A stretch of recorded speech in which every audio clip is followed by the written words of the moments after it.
मैंने अपने बड़ी मम्मी, मेरे दादा और ये सब, इनकी मौतें ऐसे ही हुई है। मतलब एक अच्छी मौत नहीं थी, विचक्राफ्ट की वजह से, जादू टोने की वजह से वो मर गए, जल्दी मर गए।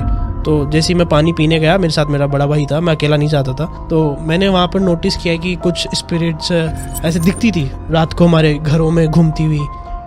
सामने हमारे जहाँ हम रहते थे उस होल में हमें दिखती थी। जैसे वो आटा खाता था ना, तो उसकी आंतें फूल जाती थी, पेट फूल जाता था, गेहूँ, नॉर्मल गेहूँ जो होता है वो फूल जाता था, और उसको सांस लेने में प्रॉब्लम। फिर उसके बाद में शायद उसके 2 महीने बाद या 3 महीने बाद में मेरे भाई की तबीयत बहुत ज़्यादा ख़राब हो गई। ऐसा था कि यार अभी इसको कुछ दिखाया नहीं ना, तो कुछ भी हो सकता है, ये मर भी सकता है। और फिर हम रेगुलर आना शुरू किए, हमने रेगुलर वो जर्नी शुरू की मसीह के साथ जीने की। Life totally change.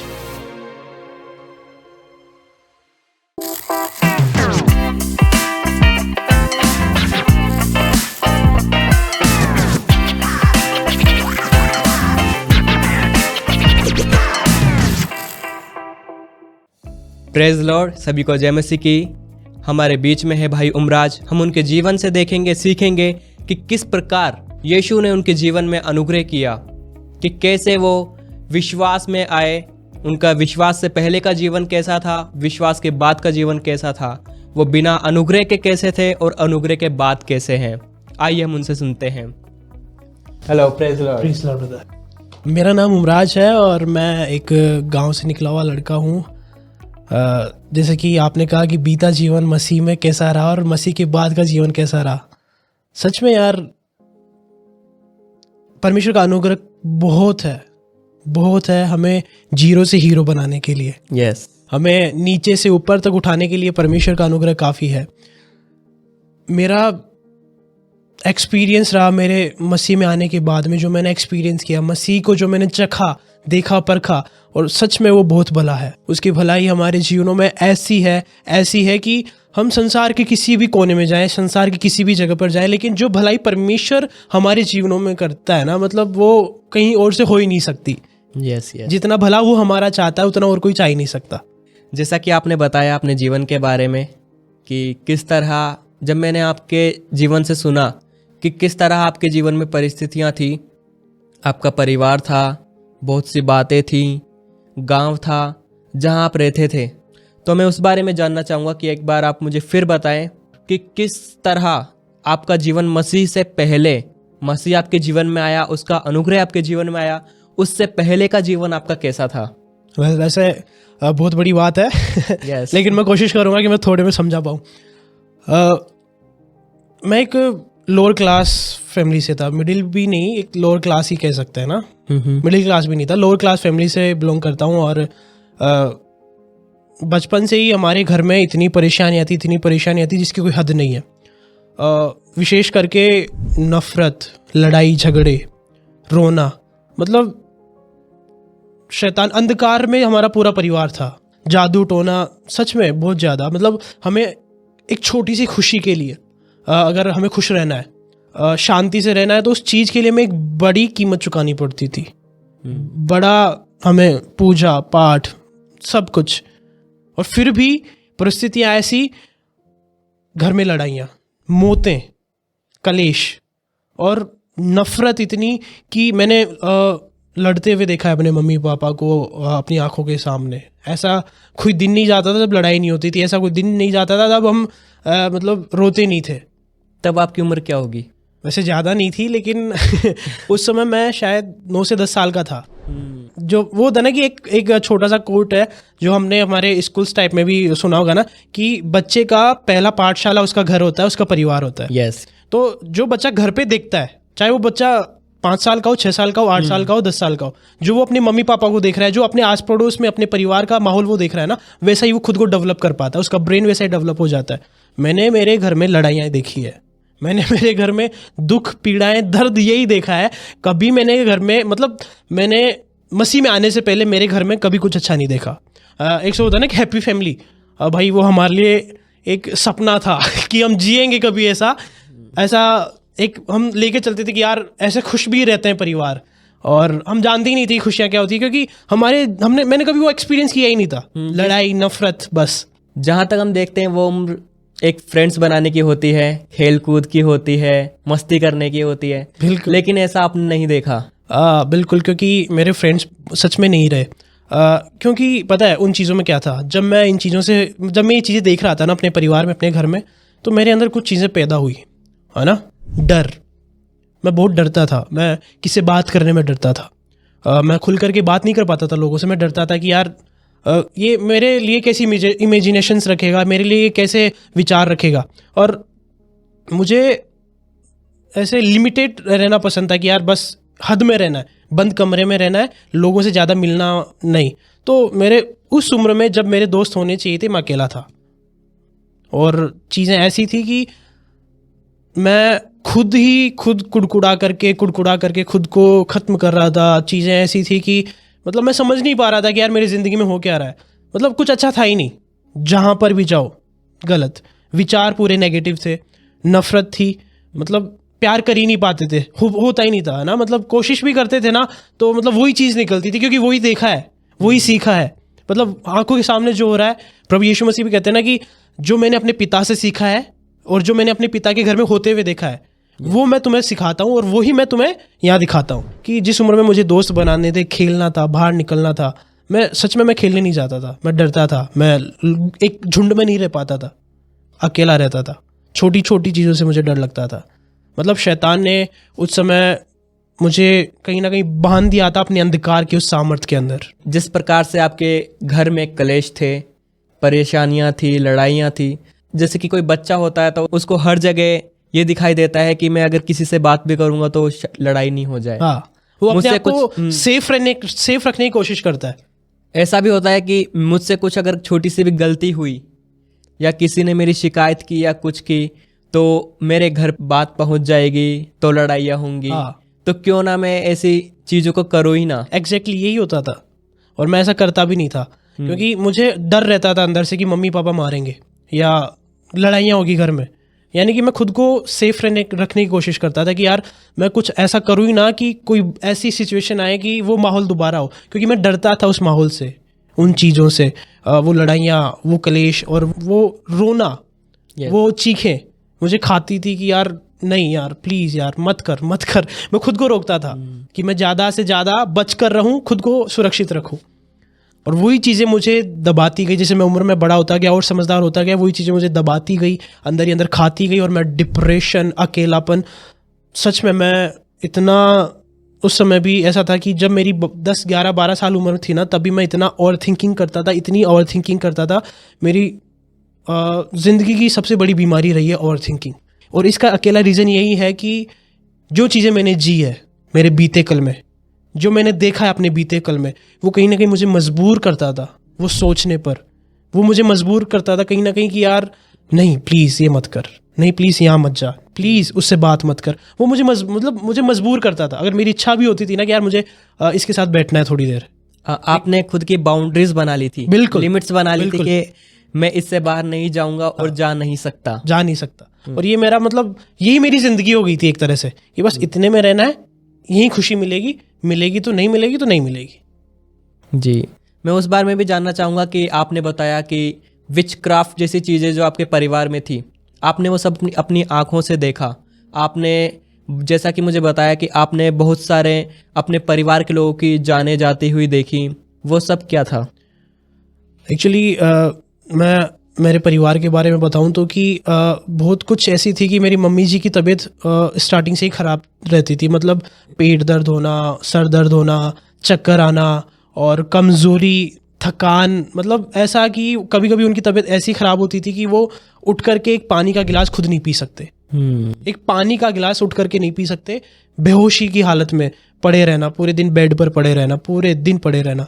और वो हमारे ऐसा था कि जब हम वो जो सिचुएशन थी, किसी ने मैंने सुना है ऐसा, मुझे ज़्यादा इसमें पता नहीं कि किसी ने कुछ करवा रखा था, कुछ विच क्राफ्ट वगैरह, जादू टोना किसी ने कुछ करवा रखा था। तो उसकी वजह से हमारे हालात कुछ ऐसे थे। और उसमें मैंने अपने बड़ी मम्मी, मेरे दादा और ये सब, इनकी मौतें ऐसे ही हुई है। मतलब एक अच्छी मौत नहीं थी, विच क्राफ्ट की वजह से, जादू टोने की वजह से वो मर गए, जल्दी मर गए। और मेरे कज़न्स, मेरे जो मुझसे कुछ बड़े हैं भाई, वो भी, मतलब मेरे सगे भाई नहीं, मेरे चाचा के, मेरे ताऊ जी के लड़के, वो भी बहुत बचपने में ही मर गए। और विचक्राफ्ट ने मतलब काफ़ी मौतें मैंने देखी, और मतलब सिचुएशंस ऐसी थी कि चारों तरफ अंधकार हमारे परिवार में, कहीं पे भी प्रकाश की एक किरण भी नहीं थी, है ना। एक वो होता है ना कि आशा छोटी सी, वो भी नहीं थी। सब कुछ अंधकार में था, सब कुछ मैंने देखा है अपनी आंखों से। और सच में जब मैं मेरे एक कज़न भाई के साथ सोता था, हम दोनों एक ही रूम में रहते थे, रात को पढ़ाई वगैरह करना Yes. और स्कूल के होमवर्क्स वगैरह साथ में करना, क्योंकि वो बड़ा था, मुझे सिखाता था, और हम वहीं एक ही रूम के अंदर दोनों भाई रहते थे। तो जब हम साथ में ही रहते थे तो मैंने देखा कई बार जब मैं पानी पीने के लिए उठता था, कई बार जब मैं घर के बाहर आता था, क्योंकि गांव में पता है क्या होता है, गांव में थोड़ा बरामदे के अंदर एक अलग से जगह बना करके पानी की व्यवस्था वहाँ की जाती है ना, जैसे हमारे गांव में परिंदा बोलते हैं ऐसे मारवाड़ी में तो वहाँ पर की जाती है, बिल्कुल अंदर रूम में ही नहीं होता, या ऐसा खुली किचन होती है वहाँ पर, ऐसा कुछ नहीं होता। तो जैसे ही मैं पानी पीने गया, मेरे साथ मेरा बड़ा भाई था, मैं अकेला नहीं जाता था, और डर लगता है यार, बच्चा था और डरा हुआ वैसे रहता था मैं। तो मैंने वहाँ पर नोटिस किया कि कुछ स्पिरिट्स ऐसे दिखती थी रात को हमारे घरों में घूमती हुई, सामने हमारे जहाँ हम रहते थे उस हॉल में हमें दिखती थी, और हम डरते हुए बिना शोर किए हुए चुपचाप देख करके पानी पी करके, मेरा बड़ा भाई मेरा हाथ पकड़ करके मुझे ले जाता और मेरा मुंह बंद रखता, और हम इंतजार करते सुबह होने का। पूरे रात उस कमरे में नींद नहीं आती हमें, और हम इंतजार करते हैं सुबह होने का कि कैसे जैसे सुबह हो जाए, हमें आवाजें आती। बहुत ही मुश्किल से भरा, सच में बहुत मुश्किल समय। और यही कारण है कि जीवन थोड़ा मुश्किल हो गया, मतलब इतना मुश्किल कि बचपन में जो काम करना चाहिए था ना, एक मतलब होता ना कि यार बचपन में पता है आजकल के बच्चे क्या करते हैं, मस्त खेलते हैं, फुल इंजॉयमेंट होता है, उनको कुछ पता ही नहीं होता उनको ज़िंदगी का कि यार कैसी मेरी ज़िंदगी जा रही है। मतलब आ रहे हैं स्कूल से, होमवर्क कर रहे हैं तो कर रहे हैं, नहीं बढ़िया खेल रहे हैं, आते ही बैग फेंक करके फुटबॉल खेलने जा रहे हैं। मतलब वो जीवन मैंने सच में यार नहीं जिया उस समय, क्योंकि सिचुएशन सच में बहुत ही ऐसी थी कि अगर मैं चाहता भी ना, मेरे अंदर वो इच्छा भी होती ना वैसा जीने की, तो मैं खुद को रोक देता, लिमिट कर देता। जैसा कि आप अभी जयपुर में रहते हैं, आप गांव से निकल कर आए, तो वो कहानी क्या है कि आप किस तरह गांव से आए, क्या सोच कर आए, क्या विचार था आपके मन में, आपके परिवार के मन में? एक्चुअली हुआ क्या कि एक दिन मम्मी जी की तबीयत बहुत खराब होगी, बहुत खराब। पापा जी ने गांव में सारे डॉक्टर्स को दिखाया, हर मंदिर हर जगह, लेकिन सब ने ये कहा, हमने आरती करवाई, पूजा करवाई, सब ने कहा कि नहीं बचेगी, ये औरत मर जाएगी, नहीं बचेगी, ज़्यादा दिन नहीं जिंदा रह पाएगी। हम डर गए थे, हम घबरा गए थे। फिर हमें ऐसा लग रहा था कि यार दर्द है ज़िंदगी में, दुख है, परेशानियां हैं, और इतना स्ट्रगल है, क्यों ना लड़ाइयाँ हैं, कलेश हैं, इस घर को छोड़ देते हैं अपन, इस गांव को ही छोड़ देते हैं। तो पापा जी ने ये डिसीजन लिया उस समय कि अब मैं यहाँ नहीं रहूँगा, मुझे ये छोड़ना है, और मैं कहीं जाऊँगा, कहीं पे भी जाऊँगा जहाँ मुझे सुख मिले, जहाँ मुझे शांति मिले, है ना। मतलब वो शांति हमारे लिए उस समय भाई बहुत बड़ी चीज़ थी कि था ही नहीं ना कुछ ऐसा ज़िंदगी में। तो पापा जी ने डिसाइड किया कि अब यहाँ नहीं रहना। तो फिर शायद पापा जी ने रात केस जैसे करके निकाली, मम्मी जी की तबीयत ख़राब थी, रात केस जैसे करके निकाली। मैं छोटा था और सब चीज़ें हुई, हमने सामान पैक किया, और सुबह हम यहाँ जयपुर में न्यूआरू में जहाँ भी मैं रह रहा हूँ वहाँ पर हमने एक रेंट पर एक छोटा सा घर लिया, और वहाँ हमने रहना शुरू किया। और पापा जी का ये था कि यार अगर हम यहाँ से निकल जाएंगे ना तो हमारी ज़िंदगी बदल जाएगी, मतलब कुछ तो अलग होगा, है ना। मतलब उनको एक छोटी सी आशा थी कि जब हम यहाँ से निकल जाएंगे तो कुछ नई शुरुआत होगी। और यही सोच करके पापा जी निकले थे कि यार चलो निकलते हैं यहाँ से, अब बहुत यहाँ रह लिया, बहुत दुख झेल लिए, अब बाकी अब हिम्मत नहीं और दुख झेलने की, तो यहाँ से निकलते हैं। यही सोच करके फिर वो निकले और फिर यहाँ आए। और सही बात बताऊँ ना, मैंने यहाँ आने के बाद में कुछ नहीं बदला, वही हालात रहे वही परिस्थितियाँ रही। और मेरा थोड़ा ऐसा हो गया था कि यहाँ आने के बाद में मैं लोगों से बात करने लग गया था। जब मैं मतलब गाँव छोड़ करके शहर में आया ना, तो मैंने यहाँ पर जब एडमिशन लिया स्कूल में, तो मैं लोगों के पास जा कर के बैठने लगा, और मुझे ऐसा मतलब एक ये अलग सी दुनिया लगने लगी। मैंने कुछ अलग लोग देखे जो अलग विचारों वाले थे, जो मतलब अपना खाना किसी के साथ शेयर कर रहे हों, जो अपनी दिल की बात किसी के साथ कर रहे हों, और जो बैठ करके मस्ती कर रहे हों, हंस रहे हों, ऐसे बंदे मैंने मतलब यहाँ देखे। तो मैंने थोड़ा ऐसा हुआ कि यार ये वाली लाइफ अच्छी है तो ये जीते है, बस मुझे थोड़ा सा मतलब ऐसा फ्री फील हुआ। बाकी सिचुएशन वैसी थी, मम्मी जी की तबीयत वैसे ही ख़राब रहती थी, सिचुएशन ऐसी ही रहती थी। तो कुछ फ़र्क पड़ा? मतलब अभी तक आप विश्वास में नहीं है, आप मसीह को नहीं जानते। हाँ, 1-2 साल तक तो देखो ऐसा चलता रहा, कुछ नहीं हुआ, तबीयत ख़राब होती रही, और तबीयत सच बताऊँ तो ज़्यादा ख़राब होती रही। मेरा छोटा भाई है अमन, उसको फूड पॉइजन हो गया। वो खाना मतलब जो आटा होता है ना, गेहूँ, वो खा ही नहीं पाता था। उसके लिए अलग से खाना आता था, मेडिकल से हम अलग से उसके लिए फूड पैकेट खरीदते थे, क्योंकि जैसे वो आटा खाता था ना तो उसकी आंतें फूल जाती थी, पेट फूल जाता था। गेहूँ, नॉर्मल गेहूँ जो होता है वो फूल जाता था, और उसको सांस लेने में प्रॉब्लम, डाइजेस्ट नहीं होता था, कई बीमारियां, है ना, और उसकी ग्रोथ नहीं हो पा रही थी, प्रॉपर ग्रोथ नहीं हो पा रही थी, ऐसी चीज़ें थी।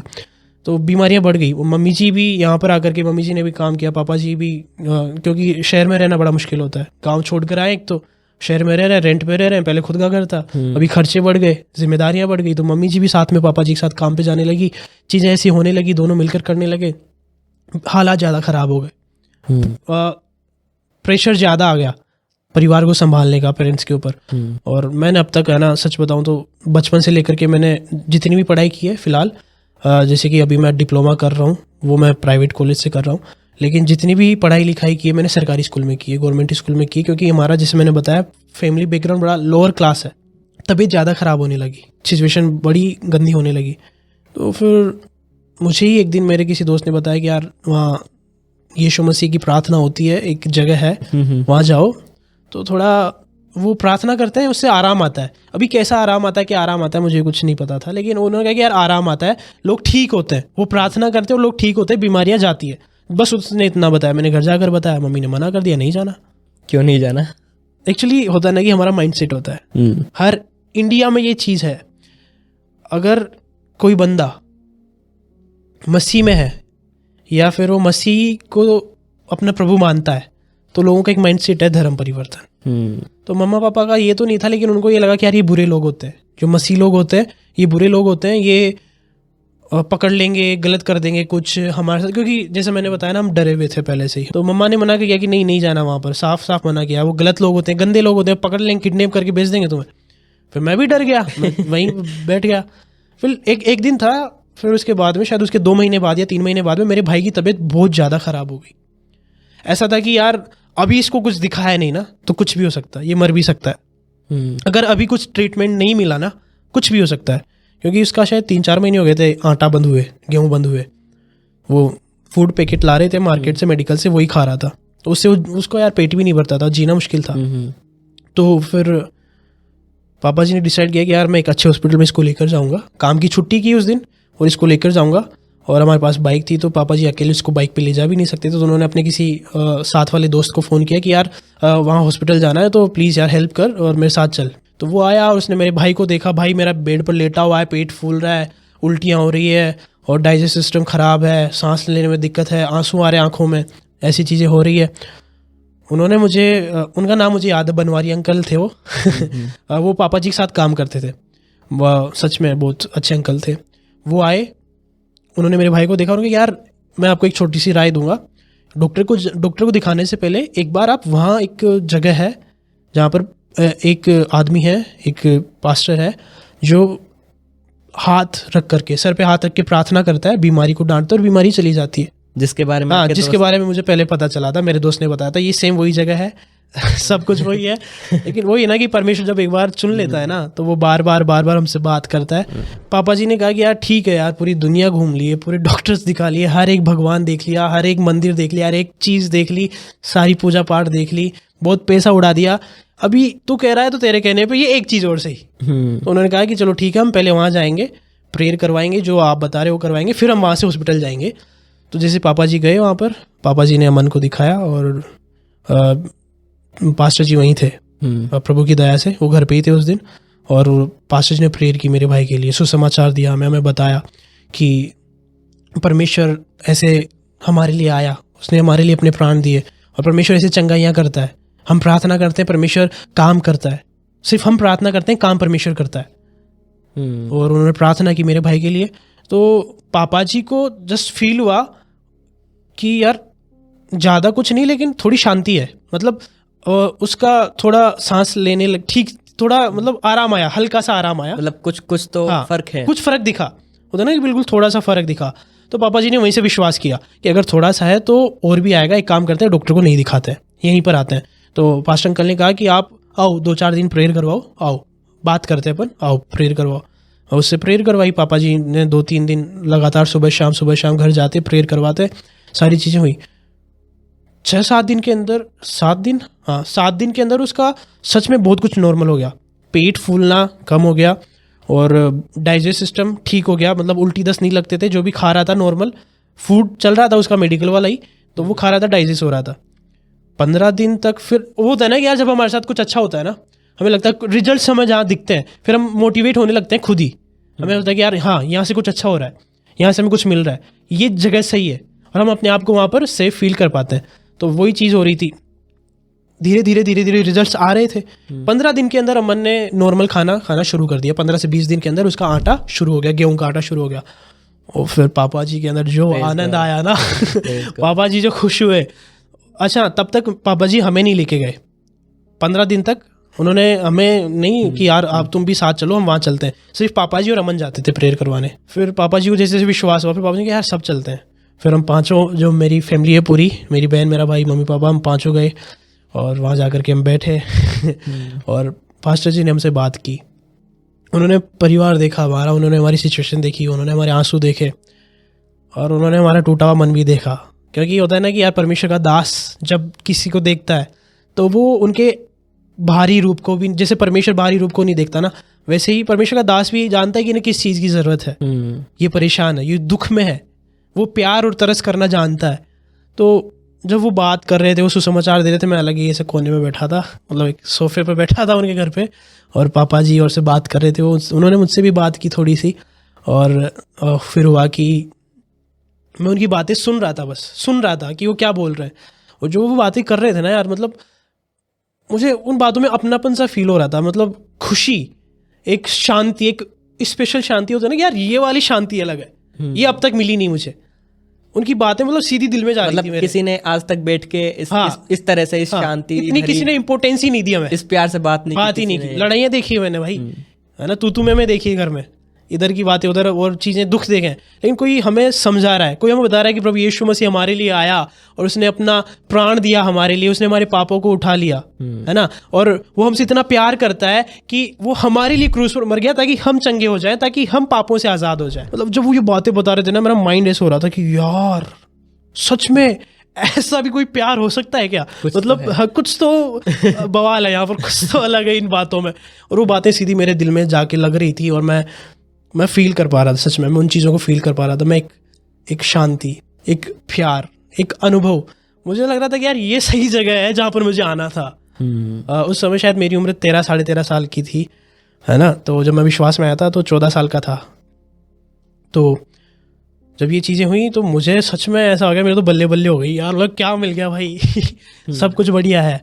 और फिर हम रेगुलर आना शुरू किए, हमने रेगुलर वो जर्नी शुरू की मसीह के साथ जीने की। लाइफ टोटली चेंज, पूर्ण तरीके से बदल गई। हमारा हर एक तरीका बदल गया, जीने का तरीका बदल गया, बोलने का तरीका बदल गया, रहने का तरीका बदल गया। मतलब जो मसीह का प्यार था ना, उसने वो सब चीज़ें, वो जो अंधकार था ना, उस अंधकार में एक रोशनी की आशा नहीं थी, लेकिन प्रभु यीशु मसीह की रोशनी इतनी भयंकर तरीके से चमकी ना हमारे जीवनों पर, इतनी भयंकर तरीके से ना कि सच में हमें और कुछ दिखाई नहीं, प्रभु यीशु मसीह के अलावा और कुछ दिखाई नहीं। आमीन। और हम बढ़ते गए। परमेश्वर आपको और भी आशीषित करे। आपकी गवाही से और भी लोग आशीषित हुए हैं, और भी लोग समझे हैं कि किस प्रकार परमेश्वर का अनुग्रह जो हमने उमराज भाई के जीवन में देखा, कि जैसा कि उन्होंने बताया कि इनके परिवार को नहीं पता था कि इन्हें कहाँ जाना है, लेकिन एक समय ऐसा आया जब परमेश्वर ने सोच दी, बुद्धि दी। ये जब तक परमेश्वर को नहीं जानते थे, लेकिन फिर भी परमेश्वर इन्हें अपनी ओर खींच कर लाया। मैं आशा करता हूँ कि आपने भाई के जीवन से, भाई की गवाही से बहुत आशीषें पाई होंगी, आपने उम्मीदें पाई होंगी कि किस प्रकार परमेश्वर ने आपके लिए भी अपने मार्गों को बनाया है। परमेश्वर आप सभी के साथ हो। अगर आप चाहें तो हमारा रेडियो एप्लीकेशन डाउनलोड कर सकते हैं, विजडरी रेडियो, जिस पर आप 6 अलग अलग भाषाओं में परमेश्वर के वचन को सुन सकते हैं, परमेश्वर की महिमा को अपने जीवन से दे सकते हैं। आमीन। परमेश्वर आप सभी के साथ हो। सभी को जय मसीह की। जय मसीह की।